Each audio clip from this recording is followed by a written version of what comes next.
कैसे हैं आप सभी? सबसे पहले मैं प्रिंसिपल मैम का अभिवादन करता हूं, ताकि मैम ने मुझे यहाँ पे बोलने का और खड़े होने का मौका दिया है। और मेरे प्यारे साथी और प्यारे बच्चों, तो यहाँ जो आज हम एकत्रित हुए हैं, तो उसका जो मोटिव है हमारा, वो है रोड दुर्घटना के बारे में समझना।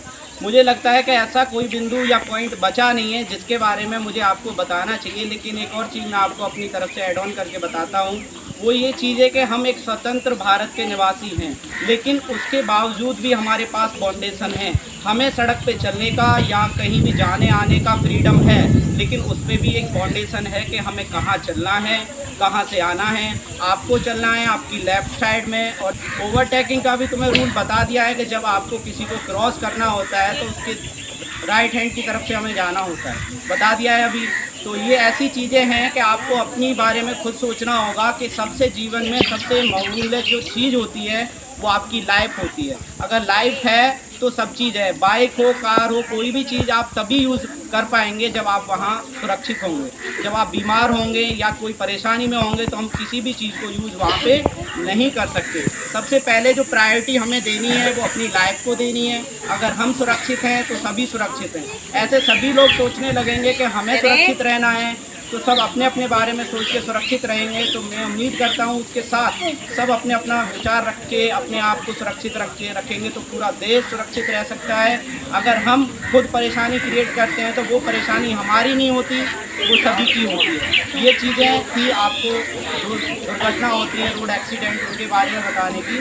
थोड़ा सा 2 पॉइंट और हैं जिन पे मैं कहना चाहूँगा रोड दुर्घटना के बारे में नहीं है। अरे साइलेंट हो जाओ, ये बातें क्यों कर रहे हो इधर? देखो 2 पॉइंट और ऐसे हैं कि जिनके ऊपर मैं कुछ कहना चाहता हूँ, और थोड़ा ध्यान से समझना। अगर आपको मेरी बात अच्छी लगे तो बताना। सबसे पहले चीज़ है, और आपके पास वो सबसे बड़ी कीमती चीज़ है जो किसी के पास नहीं है, वो है आपका टाइम। जो टाइम आप यहाँ पे स्पेंड कर रहे हैं, ये टाइम आपके पास जीवन में एक ही बार आता है। तो उम्मीद करता हूँ कि आप जिस उम्र से गुजर रहे हैं वही उम्र आपके सीखने की है, आप इसे वेस्ट नहीं करेंगे। दूसरी चीज़ एक और, जैसे अभी बताया गया कि जो सिग्नल्स होते हैं, रेड होता है, येलो होता है, ठीक है, और ग्रीन होता है। तो जैसे आपका जो डेस्टिनेशन है ना, वो डेस्टिनेशन आपका होता है सफलता प्राप्त करना। और सफलता हम कब प्राप्त करते हैं? जब हम अपने जीवन में अच्छे से मेहनत करेंगे और पढ़ेंगे।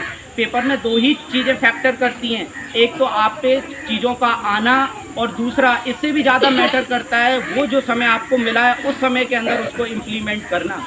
अगर आपसे चीज़ें आती हैं और जो समय आपको मिला है उस समय में अगर उन चीज़ों को आप नहीं कर पाते हैं, तो मैं समझता हूँ ऐसी नॉलेज का कोई भी आपको फ़ायदा नहीं होगा। नॉलेज का फ़ायदा तभी होता है जिस समय आपको मिला है।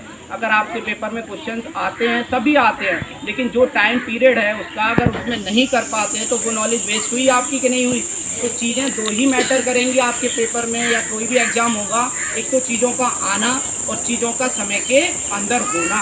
तो चीज़ों का आना कब पॉसिबल होगा? जब आप पढ़ोगे। और समय के अंदर कब होगा? जब आप उसकी प्रैक्टिस करोगे। जब उसकी आप क्या करोगे? प्रैक्टिस करोगे। तो अभी भी एग्ज़ाम चल रहे हैं आप लोगों को, आपको प्रिपरेशन के लिए टाइम दिया जाता है, लेकिन आप क्या करते हो? तो शराबों में वो टाइम अपना वेस्ट कर देते हो। एक और चीज़ मैं आपको बताता हूँ, एक कहानी है, थोड़ा ध्यान से समझना उस बात को, कि हम वो कहते हैं कि वो तो पढ़ने में अच्छा है, वो बुरा नहीं है, लेकिन मैं एक कहानी के थ्रू तुम्हें ये बताना चाहता हूँ कि आप जो भी हैं, जैसे भी हैं, बहुत अच्छे हैं। सुनना जरा कहानी को, कि एक साधु थे, वो कहीं से गुजर रहे थे। तो वो जब गुजर रहे थे तो उनके चेहरे पे एक पानी की बूंद डली। तो उन्होंने ऊपर देखा तो ऊपर एक कौवा बैठा हुआ था। कौवा बैठा हुआ था, कौवा रो रहा था, तो उसका जो आंसू था वो उनके चेहरे पे गिरा। और उन्होंने कहा कि भाई तुम क्यों दुखी हो, क्यों रो रहे हो? तो कौवा ने कहा कि बताओ, हमारी भी कोई ज़िंदगी है, हम काले हैं, हमें कोई बैठ नहीं देता, इधर उधर हम बस श्राद्धों में काम आते हैं, हमें कुछ कोई खाना खिलाता ही नहीं है। श्राद्धों में खिलाते हैं ना खाना कौए को। तो उसने कहा अगर तुम्हें जीवन में दोबारा मैं कुछ बनने का मौका दूं तो आप क्या बनना पसंद करोगे? तो कौए ने बोला हंस। कौए ने बोला हंस, अगर मुझे जीवन में कुछ बनना होगा तो मैं हंस बनना चाहूँगा। तो उन्होंने पूछा कि हाँ मैं तुझे हंस बना दूंगा, लेकिन एक बार तू जा और हंस से मिल के आ। तो वो गया और हंस से मिला। तो उसने कहा कि हंस भाई, अगर मुझे हंस बनना हो और तो कैसी है आपकी लाइफ स्टाइल, कैसे हो आप? तो उन्होंने कहा कि मेरा भी कोई जीवन है, पानी में रहता हूँ, पानी का रंग सफ़ेद, मेरा सफ़ेद, कोई फ़ोटो खींचता है तो पहचान में नहीं आता, पानी दिखता है, मेरा ही नहीं दिखता, भाई मैं भी परेशान।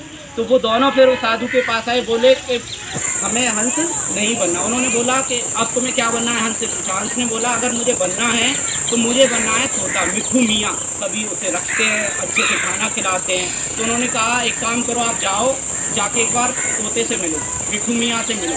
तो वो गए तो एक पेड़ पे बैठा हुआ था तोता, तो उन्होंने पेड़ के 4-5 चक्कर लगा दिए, लेकिन उन्हें तोता दिखाई नहीं दिया। फाइनली कुछ देर बाद जब दिखाई दिया तो उन्होंने बोला कि भाई तुम्हारी लाइफ स्टाइल कैसी है कि अगर हमें मौका मिल रहा है बनने का तो हम बने। उन्होंने कहा देख लो लाइफ स्टाइल ऐसी है मेरी, आपने 4-5 चक्कर लगा दिए इसके, तुमको मैं ही नहीं दिखाई दिया, हरे में हरा दिखाई नहीं देता। ऐसी लाइफ स्टाइल है मेरी। मुझे पिंजरे में रखते हैं लोग, मुझे पिंजरे में रखते हैं। तो फ्री रहना और एक कैद में रहना बहुत बड़ा इफेक्ट होता है कि नहीं होता। तो इसीलिए मुझे कैद में रखते हैं, पिंजरे में रखते हैं। अगर आपको बनना है तो मत बनो। उसके बाद फिर उन्होंने पूछा कि आपको क्या बनना है। फिर वो गए कि उन्होंने, मिट्ठू मियाँ ने बोला कि मुझे बनना है तो मोर बनाइए। अपना क्या है, नेशनल बर्ड है, पढ़ा है ना आपने, नेशनल बर्ड क्या है आपका, मोर।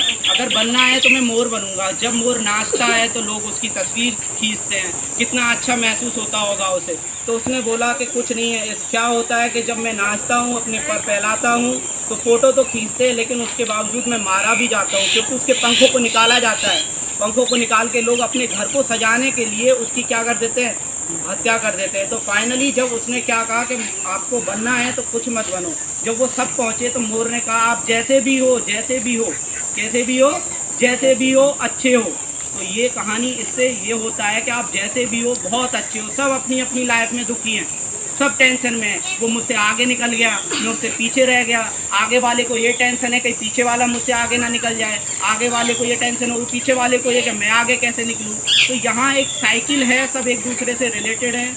तो अपने ऊपर किसी भी तरीके का प्रेशर क्रिएट ना होने दें। आप अपनी मेहनत करते रहें और दो चीज़ों का ध्यान रखें, आप पढ़ें और समय के अंदर पढ़ें। ये दोनों चीज़ें आप रखोगे तो आपका जीवन, लाइफ स्टाइल बहुत बढ़िया होगी। Thank you very much.